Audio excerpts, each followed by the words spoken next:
क्यों ध्यान देना चाहिए आपको अपने कर्मों पर? कर्म का एक यूनिवर्सल सिद्धांत है कि आप जो करते हैं वो लौटकर आपके पास जरूर आता है। यानी जो कर्म आप कर रहे हैं वो कभी निष्फल नहीं होता। उसका परिणाम आपको देरसवेर भले भुगतना पड़ जाए, पर वो लौटकर आपके पास जरूर आता है। अगर आप दुखी हैं तो उस दुख का कारण कोई और नहीं बल्कि आप खुद हैं। कई बार तो आपके दुखों को पिछले जन्म के कर्मों से भी जोड़ा जाता है। पिछले कई जन्म के आपके अच्छे और बुरे कर्म जमा हो रहे हैं, जिन्हें संचित कर्म कहा जाता है, और उन्हीं में से थोड़ा थोड़ा कर्म आपको अगले हर जन्म में चुकाना पड़ता है। आप केवल अपने अच्छे कर्मों से ही इस चक्र को रोक सकते हैं और कुछ जन्मों बाद इस संचित कर्म से मुक्त होकर मोक्ष प्राप्त कर सकते हैं। लेकिन अगर आप हर जन्म में बुरे कर्म ही करते जाएंगे तो ये कर्मों की गठरी घटने की बजाय बढ़ती ही जाएगी, और न तो आपके दुखों का अंत होगा और न ही जन्मों के चक्र का। दुख आपके कर्मों का फल है। यह तभी दूर हो सकता है जब मन को अशुभ प्रभावों से बचाया जाए। अशुभ कर्म करने वाले व्यक्ति को फल भोग के लिए जन्म लेना ही होगा। तरीके जिससे अच्छे कर्म का आप हिस्सा बन जाते हैं। दर्शकों, वीडियो काफी ज्ञानवर्धक होने वाली है। वीडियो के अंत तक बने रहें एवं चैनल पर नए हैं तो कृपया चैनल को सब्सक्राइब अवश्य करें। आइए जानते हैं उन तरीकों को। कर्म सिद्धांत में जन्म लेना अपने आप में महान कष्ट है, क्योंकि जन्म का संबंध मृत्यु से है। मृत्यु सबसे डरावना कष्ट माना गया है। इसलिए यदि इस कष्ट से छुटकारा पाना है तो जन्म की परंपरा को समाप्त करना होगा।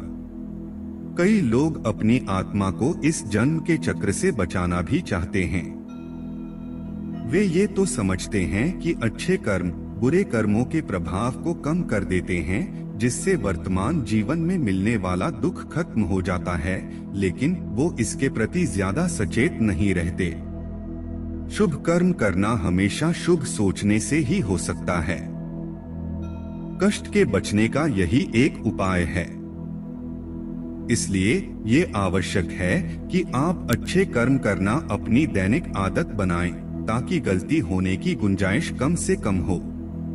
तो चलिए जानते हैं कुछ तरीके जिससे अच्छे कर्म का आप हिस्सा बन जाते हैं। अपने जीवन को एक सकारात्मक उद्देश्य दें। हर व्यक्ति को कहीं न कहीं पता होता है कि उन्हें जीवन में आगे कैसे बढ़ना है और उसके लिए कौन से तरीके इस्तेमाल करने हैं। कुछ लोग गलत तरीके से अपनी जिंदगी को आगे बढ़ाने की कोशिश करते हैं और कुछ लोग क्षणिक दुख से बचने के लिए गलत तरीका इस्तेमाल कर लेते हैं। अगर आप में नैतिकता की कमी है तो इसका परिणाम अक्सर आपके आसपास के लोगों को भुगतना पड़ता है और उन्हें मिली तकलीफ आपके कर्मों में जुड़ जाती है। इसलिए कोशिश करें कि जीवन में हमेशा सही मकसद के लिए आगे बढ़ें, जिससे आपके साथ साथ समाज का भी कल्याण हो। चेतना या जागरूकता के साथ कोई काम करें। कर्म में आपके इरादे को बहुत महत्ता दी गई है। वेदों में कहा गया है कि सचेत होकर किए गए कार्य कहीं अधिक गंभीर होते हैं, बजाय बिना सोचे समझे किए गए कार्य के। अगर आप अनजाने में गैर इरादतन कोई बुरा काम कर देते हैं तो शायद आप उसके बुरे दुष्प्रभाव से बच सकते हैं, लेकिन अगर आपने सोच समझकर कुछ गलत किया है तो उसका परिणाम आपको भुगतना पड़ सकता है।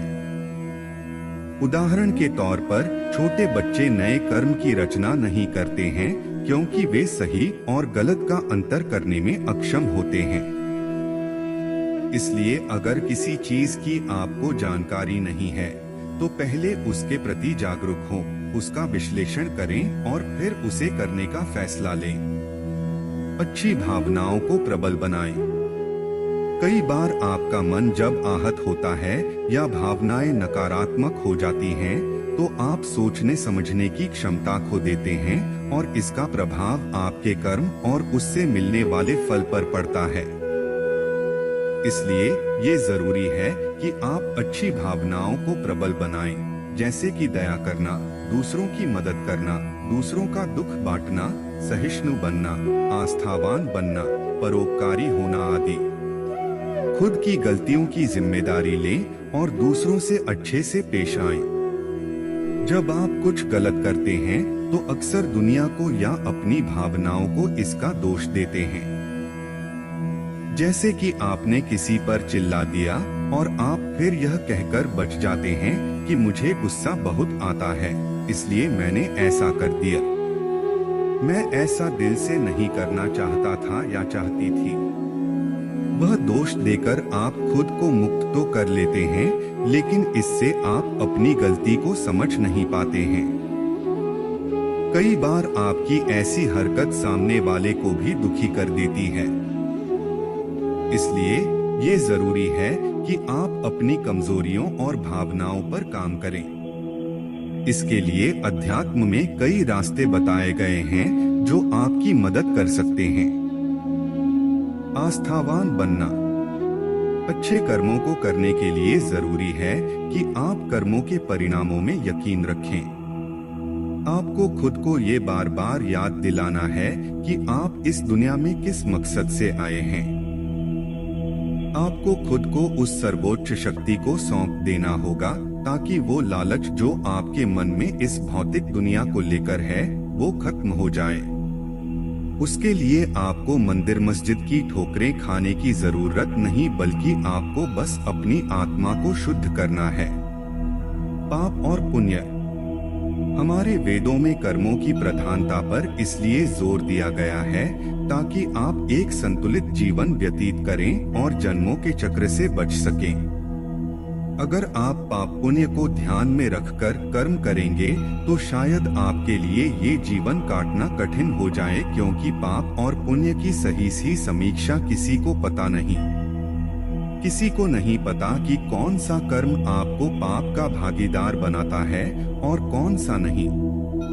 इसलिए आपको केवल ये सोचकर कर्म करते जाना है कि कैसे आप अपने साथ साथ दूसरों के जीवन का भी कल्याण कर सकें। आप इस बारे में क्या सोचते हैं? हमें कमेंट करके जरूर बताएं एवं वीडियो को एक लाइक अवश्य करें। धन्यवाद।